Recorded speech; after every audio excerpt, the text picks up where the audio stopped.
Hoje estamos reunidos para louvar ao Senhor.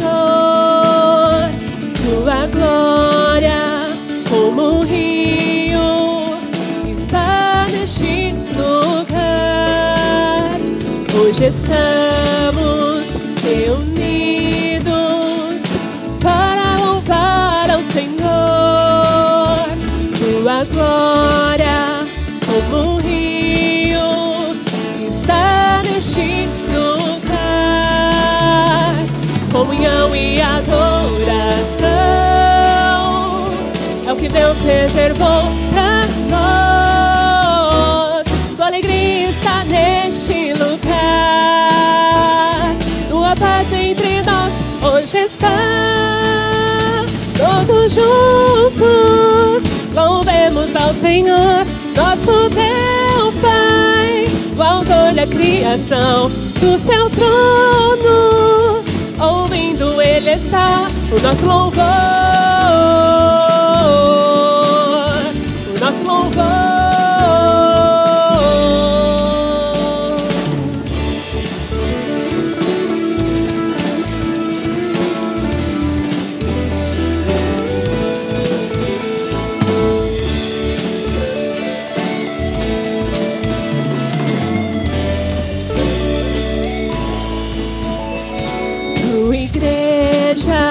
Bem unida, nenhum mal poderá destruí-la. Ela é forte, poderosa, sobre a terra prevalecerá. Tua igreja, bem unida, nenhum mal poderá destruí-la. Ela é forte, poderosa, sobre a terra prevalecerá. Comunhão e adoração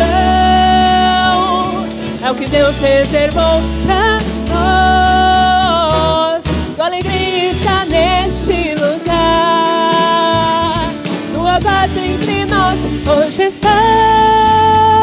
Todos juntos louvemos ao Senhor, nosso Deus Pai, o autor da criação, do seu trono.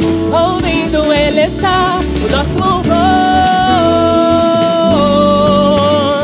o nosso louvor.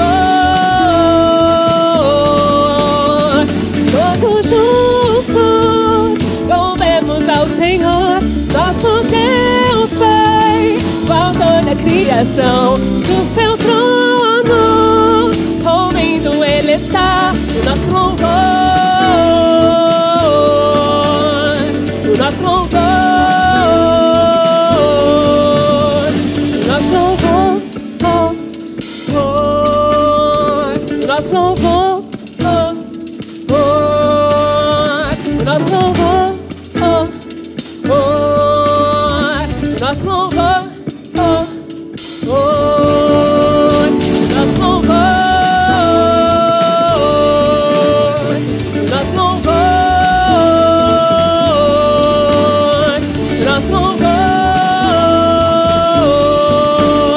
o nosso louvor.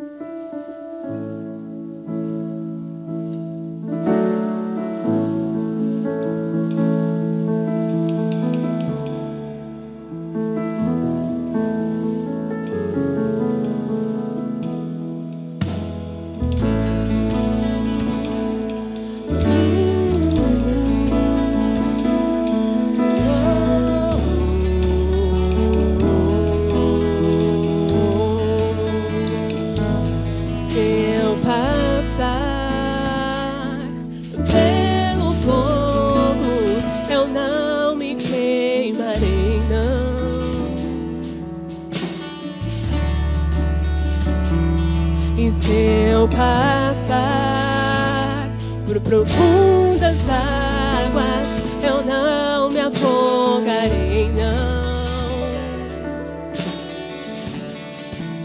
Tu és estarás comigo. Tu estás comigo. Tu és meu Deus, o meu Senhor, a minha salvação.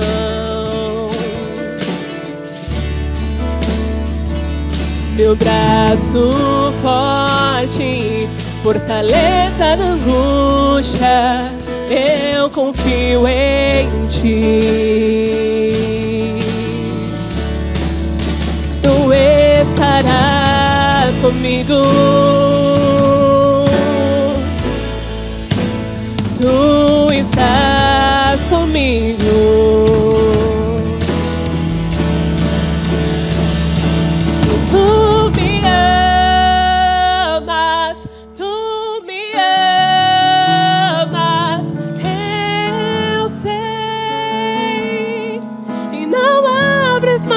De mim, e tu me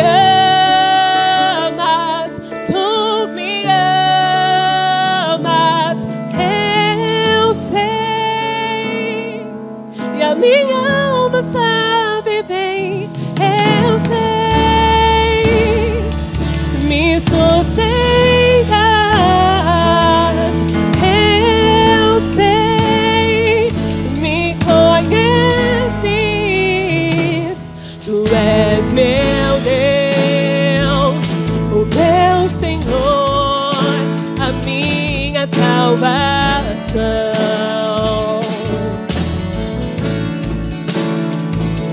Meu braço forte, fortaleza na angústia, eu confiarei em Ti. Tu estarás comigo. Tu estás comigo.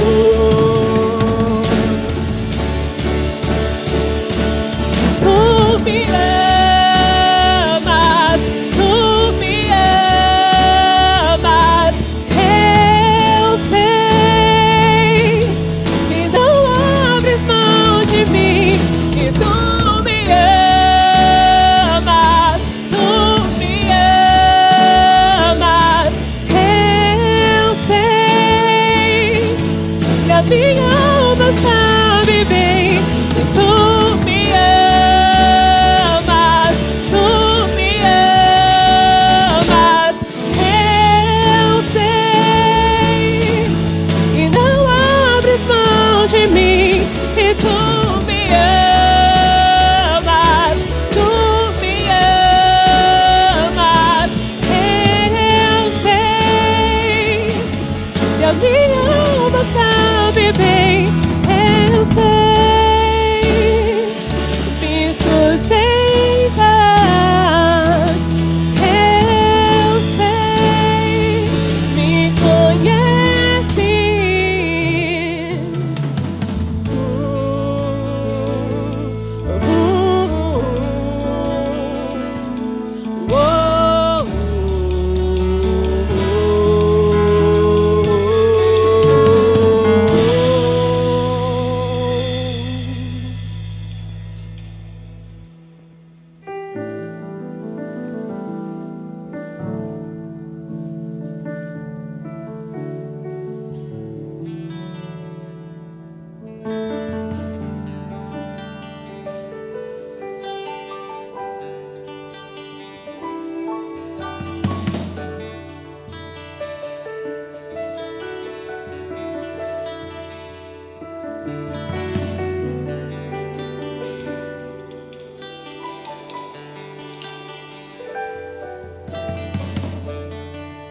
Não há nada igual, não há nada melhor a que se compara a esperança viva. Tua presença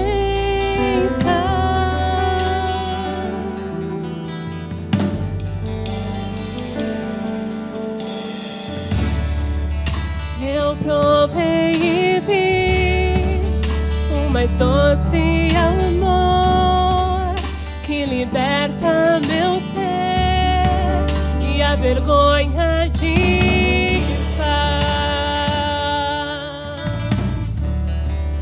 Tua presença,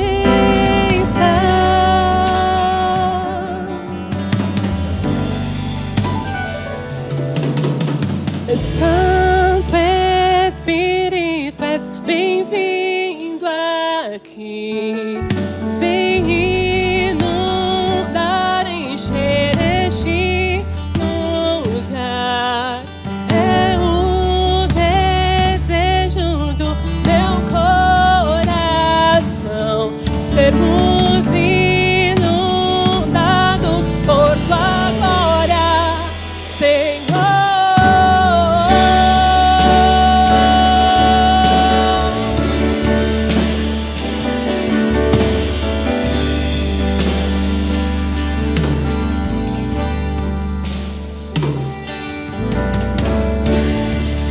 Não há nada igual, não há nada melhor a que se comparar a esperança viva.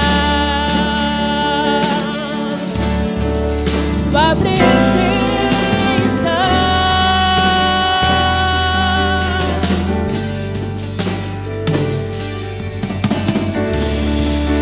eu provei e vi o mais doce amor que liberta o meu ser e a vergonha desfaz.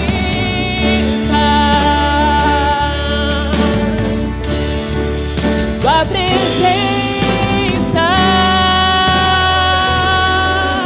Deus, Santo Espírito, és bem-vindo aqui. Vem inundar, encher este lugar. É o desejo do meu coração sermos inundados por tua glória, Senhor. Santo Espírito, és bem-vindo aqui. Vem inundar, encher este lugar. É o desejo do meu coração sermos inundados por tua glória, Senhor.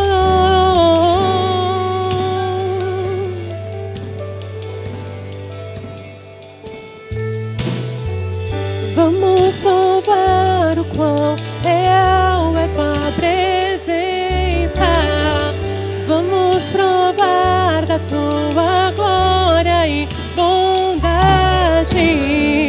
Vamos provar o quão real é tua presença.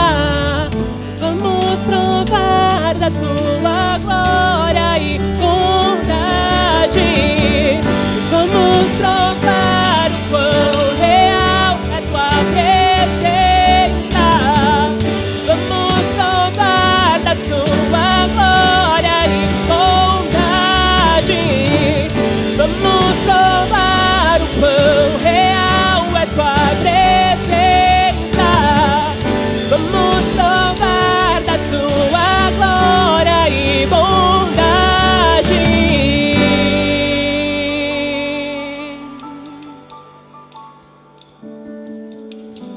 Santo Espírito, és bem-vindo aqui.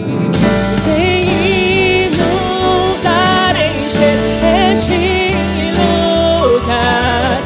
É o desejo do meu coração sermos inundados por tua glória, Senhor. Santo Espírito, és bem-vindo aqui. Vem inundar, encher este lugar. É o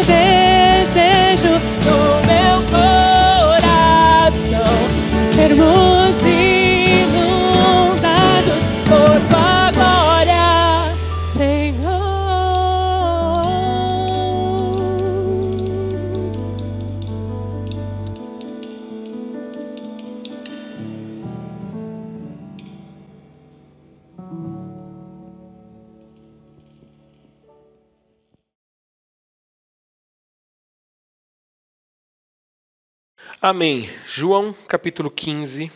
Nós inicialmente vamos ler do versículo 1 ao versículo 4. Amém? João, Evangelho de João, capítulo 15, do versículo 1 ao versículo 4.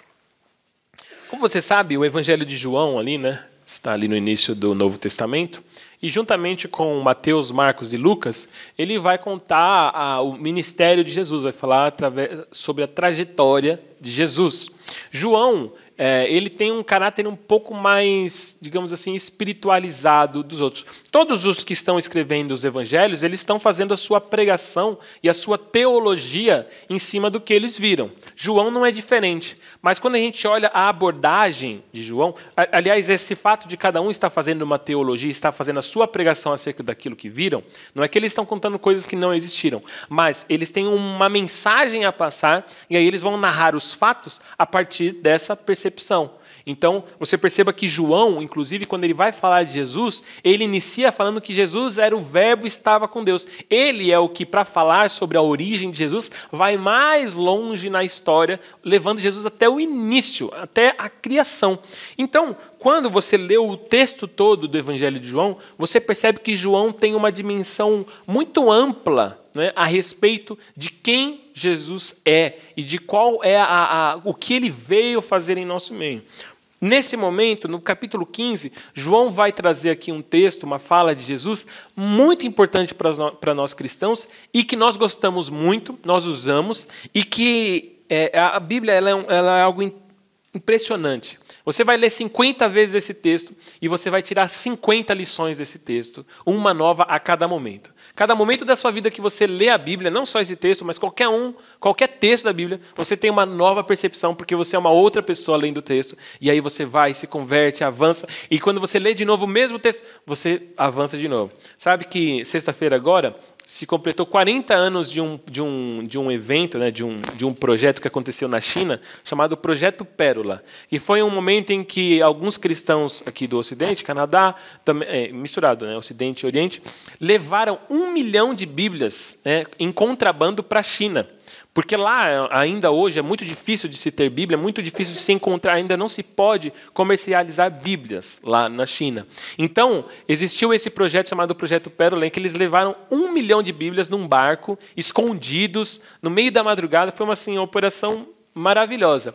E por quê? Porque lá, às vezes, numa igreja, você tinha uma Bíblia. E os irmãos, eles copiavam para poder, durante a semana, ler a Bíblia. Para você ver a maneira como eles viam a importância disso. E existem várias histórias sobre isso. Inclusive, quem quiser saber um pouquinho, depois compra um livro chamado O Contrabandista de Deus. Conta a história do criador do projeto Portas Abertas, que é um projeto missionário muito legal, e aí ele conta umas histórias impressionantes de contrabandos de Bíblia. Assim, você vai amar essa história. Mas eu estou dizendo isso por quê? Porque justamente num lugar onde não se pode ter a Bíblia, normalmente você tem um pedacinho dela. E tudo que a pessoa tem é um pedacinho dela. E ela fica lendo exaustivamente aquele pedacinho, e isso não significa que ela está limitada, muito pelo contrário. Porque justamente ler a Bíblia, o diferencial de ler a Bíblia é que você lê com o autor. E quando você lê algo ao lado do autor, você percebe que existem muitas camadas, existe uma enormidade de coisas que se pode aprender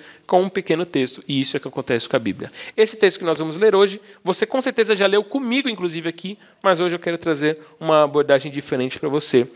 João, capítulo 15, do versículo 1 ao versículo 4, diz o seguinte: Eu sou a videira verdadeira, e meu pai é o agricultor. Todo ramo que estando em mim não dá fruto, ele corta. E todo que dá fruto, ele poda, para que dê mais fruto ainda. Vocês já estão limpos pela palavra que tenho falado. Permaneçam em mim e eu permanecerei em vocês. Nenhum ramo pode dar fruto por si mesmo se não permanecer na videira. Vocês também não podem dar fruto se não permanecerem em mim. Amém? Senhor, que o Senhor fale ao nosso coração e nos ensine aquilo que o Senhor quer nos ensinar essa manhã, a cada um segundo a sua necessidade. Em nome de Jesus, Pai. Amém. Bom, esse texto, como eu disse, é muito conhecido. Jesus chega e diz, olha, eu sou a videira, meu pai é o vinicultor ou o agricultor, e vocês são ramos, são os ramos, né? Ou são os galhos. Todo aquele que estando em mim não dá fruto, o que o agricultor faz? Corta e lança fora. Todo aquele que estando em mim der frutos, ele poda para que dê mais frutos ainda. Perceba que esse texto tem uma coisa sensível, que é o fato do agricultor cortar os ramos. Porque aí vai surgir aquela discussão, então quer dizer que quem está em Jesus pode ser lançado fora, ou não, quem está em Jesus está e está salvo. Eu não quero entrar nessa questão agora. O que eu quero trazer para você é uma percepção a respeito desses dois tipos de ramos, ou de galhos. Jesus Cristo está dizendo o seguinte: eu sou a videira, eu sou a árvore. E em mim existem ramos, existem galhos aí, ok? E esses que estão em mim, tem uns que dão fruto e tem outros que não dão fruto. Perceba que ambos estão em Cristo, ou ambos estão na videira. Mas ele vai diferenciar esses que dão frutos, dizendo que esses permanecem nele. Então você percebe que existe uma dimensão nesse permanecer que é diferente de estar. E aí, justamente para fazer essa distinção entre estar e permanecer, eu quero usar duas palavras que elas parecem sinônimos, mas não são, que é união e comunhão. É possível que nós tenhamos todos aqui união com Cristo. Porém, é importante nós entendermos que nem todo aquele que está unido a algo está em comunhão com esse algo. Talvez você diga assim, não é possível isso. É possível. Primeiro porque o texto diz que tem galhos que estão, ramos que estão na videira e não frutificam, e tem outros que estão, mas frutificam. Porque existe uma diferença nessa conexão que faz com que esse segundo dê frutos. Então, estar unido não é necessariamente estar em comunhão. Quer ver uma lógica disso? Casamento.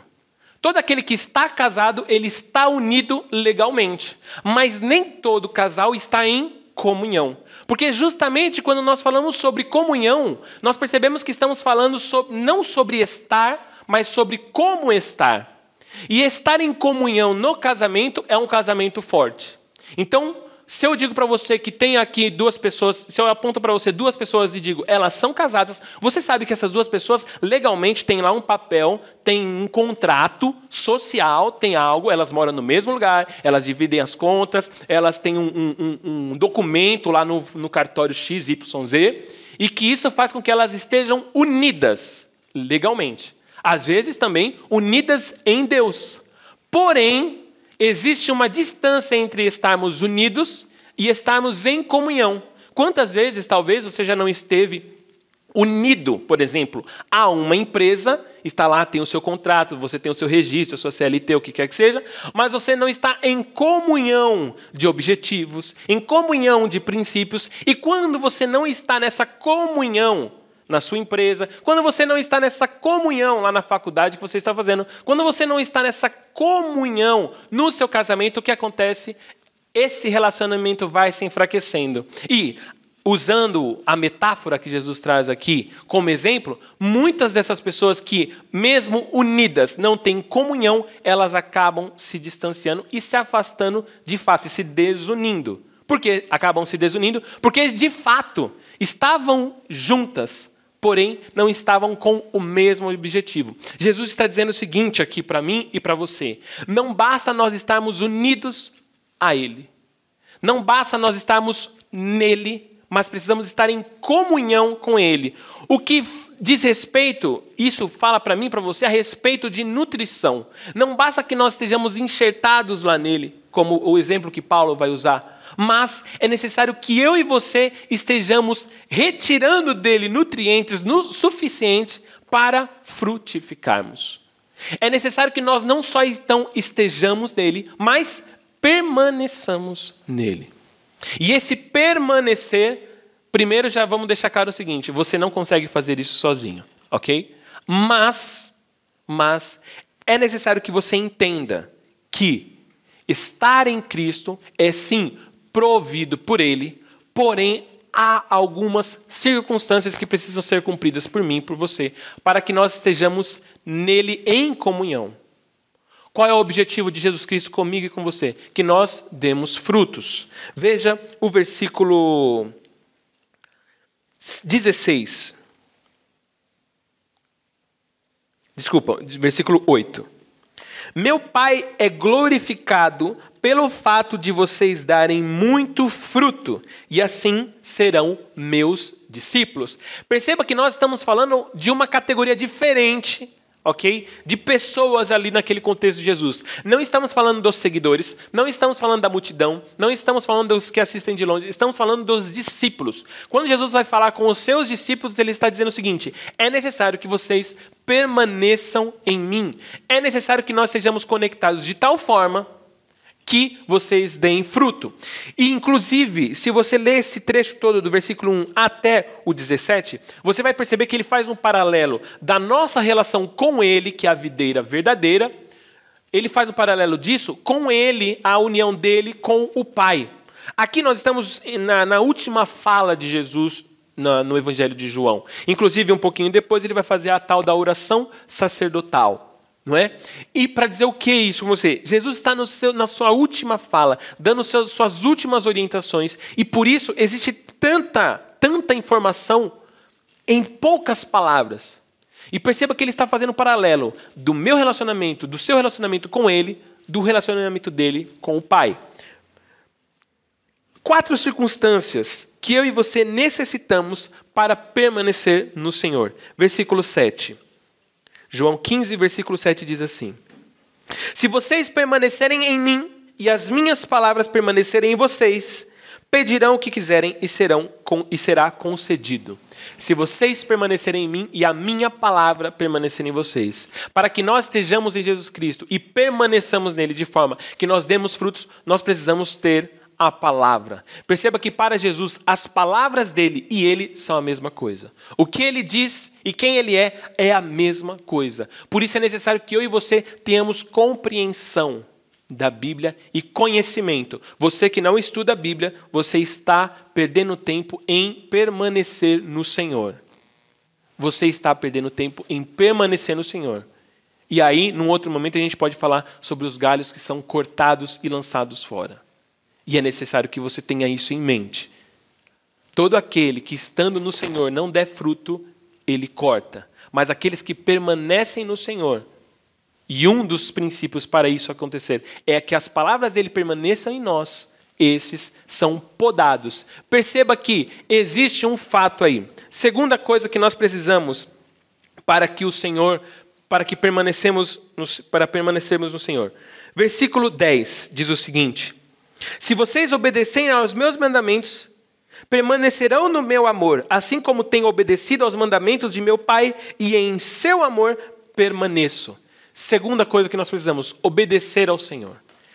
Todo aquele que conhece as Escrituras agora necessita de praticar as Escrituras. Não basta eu e você conhecermos as Escrituras, sabemos a importância da Bíblia, sabemos o que a palavra diz, mas não obedecemos. Então Jesus está dizendo o seguinte: se você quer permanecer em mim, quer dar fruto, obedeça a palavra. Faça o que eu estou dizendo. Faça, inclusive, o que eu fiz, porque a Bíblia fala a respeito de quem ele é, de o que ele fez e do que ele faz. E é necessário que eu e você, então, obedeçamos. Mas entenda que você não vai ser perfeito nisso.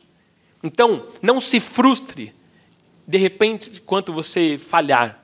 Porque justamente o texto está dizendo que todo aquele que estando nele der fruto, o que ele vai fazer? Podar. Ou, no sentido original da palavra, vai limpar, para que dê mais fruto. Porque justamente a nossa obediência, mesmo a nossa obediência, a palavra vai dizer que a nossa perfeição, tudo aquilo que nós fazemos ainda é trapo de imundícia diante do nosso Senhor. Porque nós somos pecadores. Porque nós ainda estamos na presença do pecado e somos assediados pelo pecado. Mas a graça e a misericórdia dele faz com que nós sejamos por ele cada dia purificados. Então, você vai falhar, mas permaneça em conhecer ao Senhor, conhecer as Escrituras e obedecer às Escrituras, obedecer o que ele diz. Terceiro elemento que nós precisamos, oração. Versículo 7 de novo e o versículo 16, eles trazem aí na sua entrelinha a oração. Versículo 7, se vocês permanecerem em mim e as minhas palavras permanecerem em vocês, pedirão o que quiserem e será concedido. Versículo 16. Vocês não me escolheram, mas eu os escolhi para irem e darem fruto, fruto que permaneça, a fim de que o Pai conceda a vocês o que pedirem em meu nome. Perceba que todo aquele que conhece as Escrituras obedece. E no processo de obedecer às Escrituras, transforma seus desejos nos desejos de Cristo. Transforma, aliás, os desejos de Cristo nos seus desejos. Os objetivos de Cristo nos seus objetivos. Por isso que tudo aquilo que pede, pede em nome de Jesus. Pede como Jesus pediria. E por isso é atendido. Como o Tiago vai dizer, vocês não recebem, suas orações não são atendidas porque vocês pedem mal. Pedem para o seu próprio prazer. Mas ao passo que eu e você permanecemos em Jesus Cristo, ao passo que eu e você continuamos nele, persistimos em caminhar com Cristo, a nossa oração vai sendo melhorada. E, consequentemente, numa via de mão dupla, o Senhor também vai cada vez mais falando ao meu e ao seu coração. E essa nossa oração vai melhorando, não porque nós somos bons, mas porque cada vez mais compreendemos o que o Senhor Jesus oraria. Quarto elemento essencial para que nós permaneçamos em Cristo: comunhão com os irmãos. Versículo 9. Como o Pai me amou, assim eu os amei. Permaneçam no meu amor. Versículo 12. O meu mandamento é este: amem-se uns aos outros como eu os amei. 13. Ninguém tem maior amor do que aquele que dá a sua vida pelos seus amigos. Capítulo 17 de João, versículos 20 a 23, diz assim: o Senhor Jesus orando a Deus, ele diz, João 17, do 20 ao 23, minha oração não é apenas por eles, pelos discípulos que estão ali com ele. Rogo-te também, todos acharam? João 17, versículo 20 ao 23. Minha oração não é apenas por eles, pelos discípulos que estão lá com ele. Rogo-te também por aqueles que crerão em mim, por meio da mensagem deles. Está falando de nós, de mim e de você. Para que sejam todos um. Pai, como tu estás em mim e eu em ti, que eles também estejam em nós, para que o mundo creia que tu me enviaste. Dê-lhes a glória que me deste, para que eles sejam um, assim como nós somos um, eu neles e tu em mim. Que eles sejam levados à plena unidade, para que o mundo saiba que tu me enviaste e os amaste como igualmente me amaste.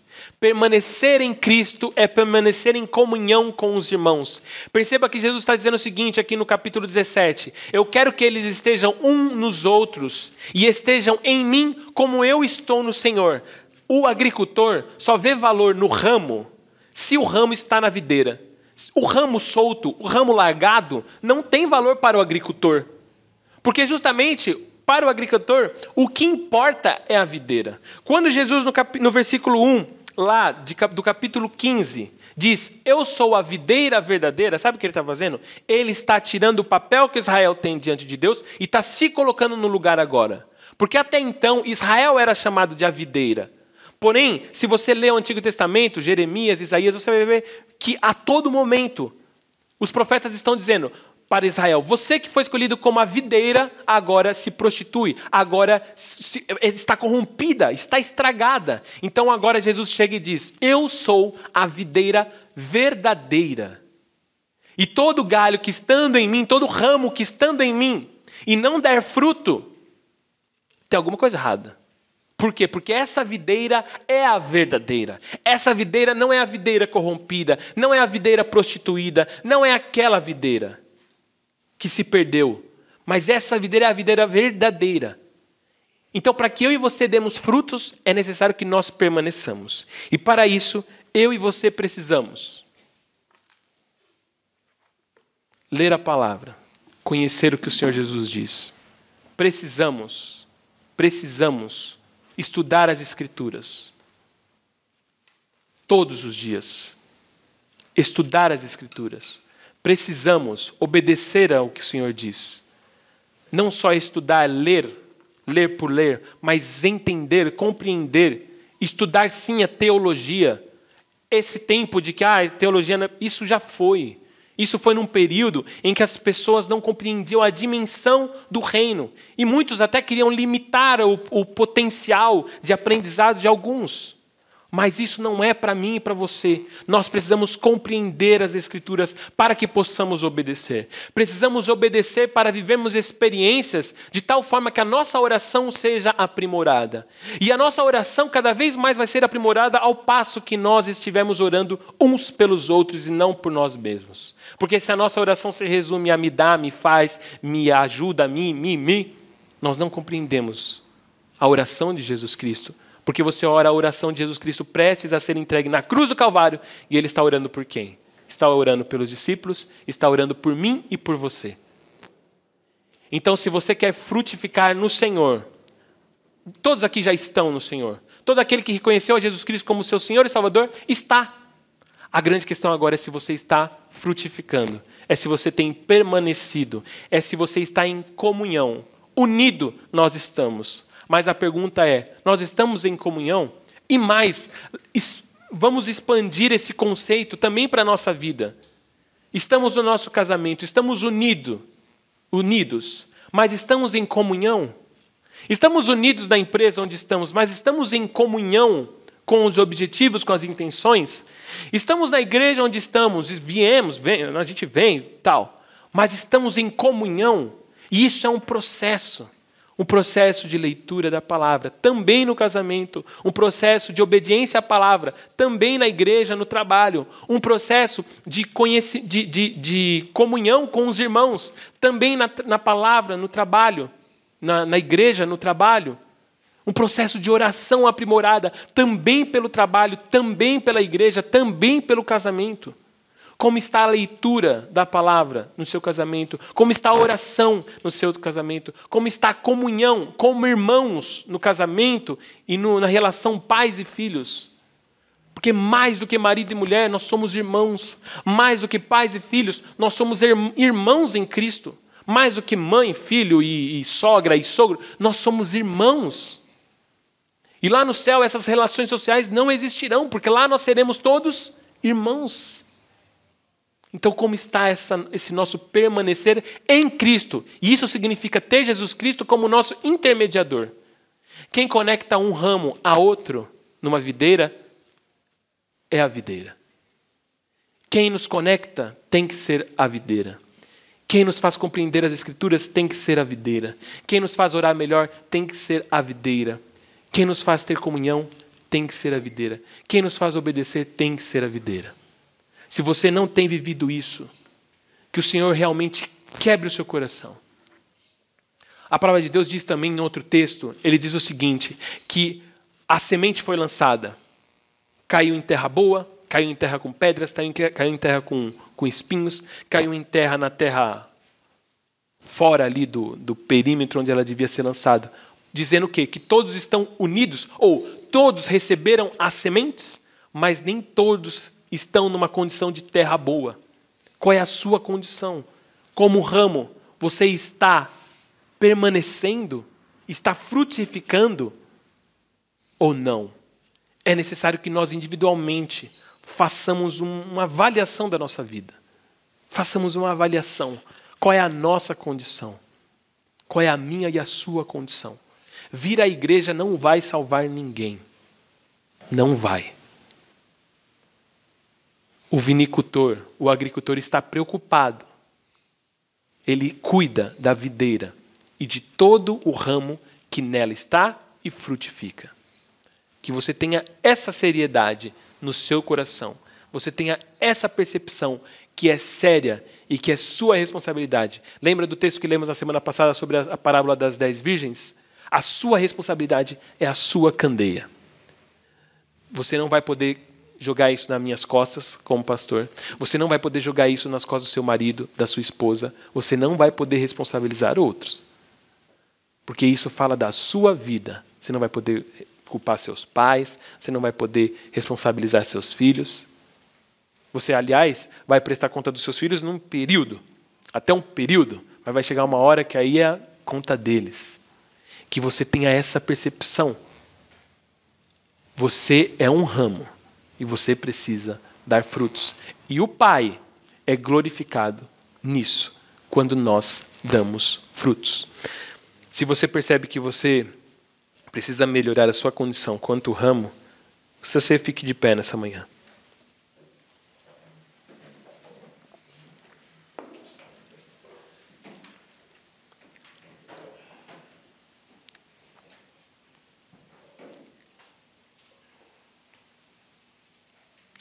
União e comunhão. Parece a mesma coisa, mas não é. Feche seus olhos e ore ao Senhor. E diga a Ele como está a sua comunhão com Ele. Seja franco. Seja sincero. A palavra de Deus diz em um momento: examine-se, pois, o homem a si mesmo. Olhe como você está e como você deveria estar. Seja sincero contigo. O Senhor conhece o seu coração. E Ele está esperando mais de mim e de você.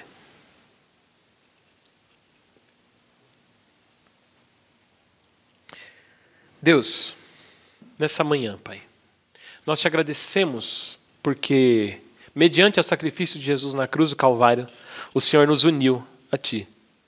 O Senhor nos uniu ao Teu Filho. Por aquele fato que aconteceu naquela cruz, o sofrimento que veio sobre Jesus era o castigo que nos traz a paz, o castigo que nos traz a possibilidade de estarmos unidos a Ti. E aqui estamos, Senhor. Mas nessa manhã em nosso coração existe outra questão. A questão da nossa comunhão, Pai. E muitas vezes a nossa comunhão contigo, Pai, ela é diagnosticada pela nossa comunhão com a igreja, pela nossa comunhão com a nossa família, pela nossa comunhão em tudo que fazemos, em todos os lugares que vamos. Sabemos que os frutos que devemos dar têm muito mais a ver com as pessoas à nossa volta do que conosco, Pai. E por isso eu te peço, Deus, revela a cada coração a condição da comunhão de cada um, Pai. Nós vivemos ainda em um ambiente onde somos assediados pelo pecado. E nós sabemos como isso também, Pai, contribui para que nós não permaneçamos no Senhor. A gente continua vindo à igreja, mas cometemos coisas lá fora que não dizem respeito à sua palavra, aquilo que conhecemos da sua palavra, não expressam obediência ao Senhor, não melhora a nossa oração em nada e nem nos aproxima do próximo, fazendo com que possamos amá-los e dar a vida por eles. Aliás, muito das nossas ações, quando saímos daqui, Pai, tem muito só a ver conosco mesmo. E muitas vezes temos somente o eu como Senhor das nossas vidas. Mas nós sabemos que nós fazemos parte de uma história diferente. Sabemos que fazemos parte da videira verdadeira. E é disso que queremos tratar hoje, Pai, da nossa comunhão. Estamos aqui, Pai, cada um, para te perguntar, Deus, como está a nossa comunhão? Tal qual muitas vezes fazemos com a nossa esposa, com os maridos, de dizer, como está a nossa relação hoje? Estamos só unidos por uma questão de obrigação ou estamos em comunhão? Estamos fortes, estamos nutridos um no outro, estamos conectados. Que essa conexão nas famílias, na igreja, no trabalho, venha por intermédio da videira verdadeira. Videira esta que é capaz de nos fazer dar frutos na família, dar frutos na igreja, dar frutos no trabalho, dar frutos na faculdade, na escola, onde nós estivermos. Pai, revela os corações, Pai. Revela, Pai. Que cada coração realmente, Pai, seja exposto a nós mesmos, Pai. E que seja exposto também aos nossos irmãos, para que nós possamos nos tratar uns aos outros, Pai. O Senhor conhece a fraqueza de cada um aqui. O Senhor conhece o desconhecimento da palavra de cada um aqui. O Senhor conhece a desobediência de cada um. O Senhor conhece as más orações de cada um aqui. E o Senhor conhece a divisão de cada um aqui, Pai, em seu coração. Por isso nós te pedimos, Pai, que o Senhor converta os nossos corações. Revela-nos a tua palavra, revela-nos as tuas ordens, revela-nos a oração do teu filho, revela-nos, Pai, os nossos irmãos e suas necessidades, para que possamos, Pai, permanecer no Senhor. Em nome de Jesus, Pai. Que todos possam sair daqui com esse entendimento, Pai. Que nós precisamos mais do que estarmos unidos, estarmos em comunhão com o Senhor. Em nome de Jesus, Deus. Amém, Pai.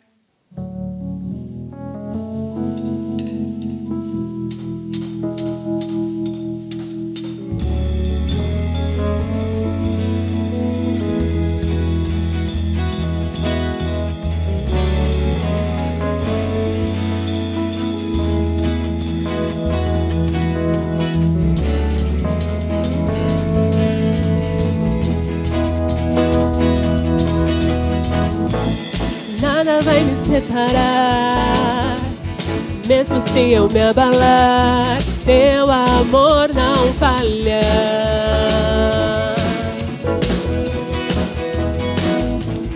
Mesmo sem merecer, tua graça se derrama sobre mim, teu amor não falha.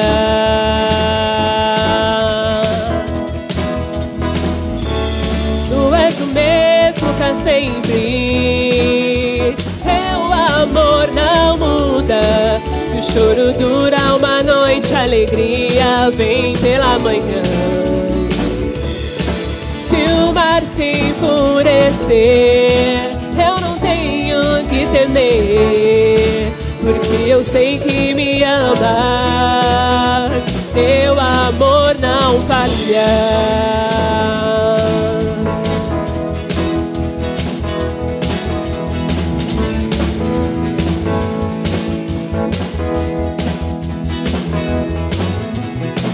O vento é forte e profundo o mar, tua presença vem me amparar, teu amor não falha.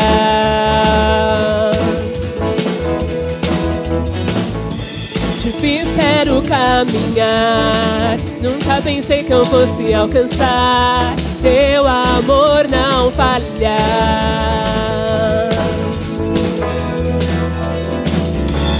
Tu és o mesmo pra sempre, teu amor não muda. Se o choro dura uma noite, a alegria vem pela manhã.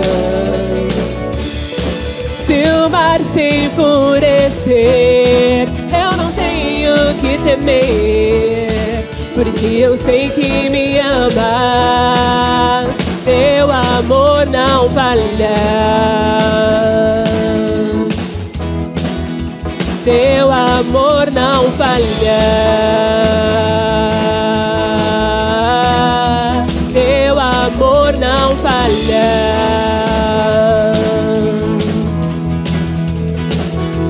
Tu fazes que tudo coopere para o meu bem. Tu fazes que tudo coopere para o meu bem. Fazes que tudo coopere para o meu bem. Tu fazes que tudo coopere para o meu bem. Pois tu és o mesmo pra sempre, teu amor não muda. Se o choro dura uma noite, a alegria vem pela manhã. Se o mar se enfurecer, eu não tenho que temer, porque eu sei que me amas, teu amor não falha. Teu amor não falha.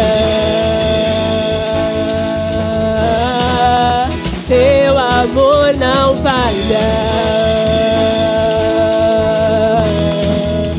Teu amor não falha.